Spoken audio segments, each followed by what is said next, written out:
Hi, I'm Margaret Lynch. I'm the Executive Director of the Irish American Archives Society in Cleveland, Ohio. And I'm here at part of the Voices of the Famine Roadshow in a conference at Quinnipiac University in June of 2019. And I just finished a paper presenting a paper at the conference in which I talked about the impact of the Tuke immigration scheme on particularly Cleveland, Ohio, my special interest because that's where I'm from. And I had become aware of the Tuke immigration scheme and its importance for County Mayo, in particular Belmullet and Ackle Island and other communities ringing Blacksod Bay, through the work of Rosemary Garrity and her website blacksodbayimmigration.ie. It's not her personal website, of course, but the heritage center that she's a part of.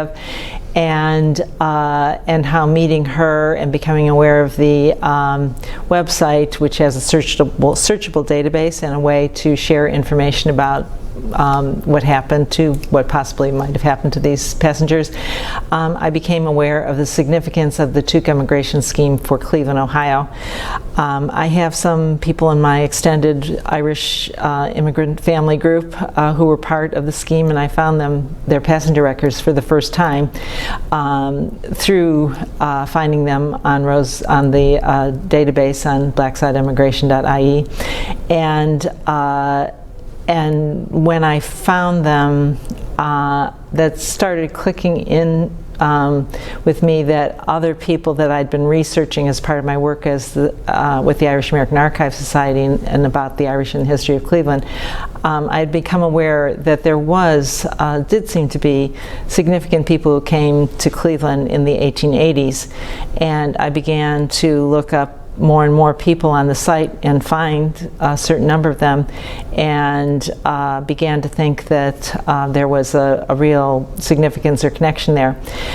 In looking deeper, I found that at least 10% of the people who are listed on that site who left Ireland from Blacksod Bay in 1883 and 1884 on 15 sailings, that was about 3,200 people, and maybe 10% of them stated that their destination was Cleveland, but I began to wonder if it might be higher.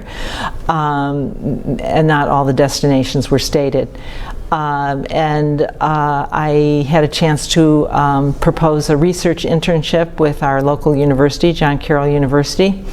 The history department, undergraduates looking for a more advanced research experience in an independent study class, and for the last 4 years have conducted a research internship, and we've been looking for the Tuke immigrants for evidence of them in public records in the US and or Canada. We've only looked at so far at 4 sailings, 1 sailing a year, and the 4 that we've looked at so far all happen to have come in through Boston. So we've sort of been focusing our efforts on US records.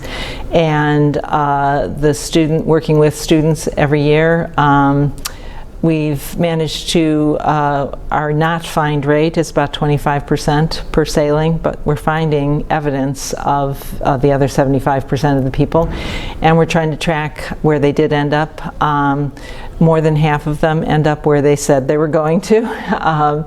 But the others end up in slightly different places sometimes. And we're amassing the information right now. We've got 11 sailings more to go, so we can't really draw any conclusions, but in the meantime we're sort of amassing and trying to track information that will possibly lead us to how to investigate larger questions, if not us ourselves, maybe other people, other scholars in the community of scholars. And I'm really happy to be here at this conference because this is a community of people who has been actively researching not only the Great Famine, but other famines in Ireland, including the Forgotten Famine of 1879 to 1882 that led to the Tuke immigration scheme.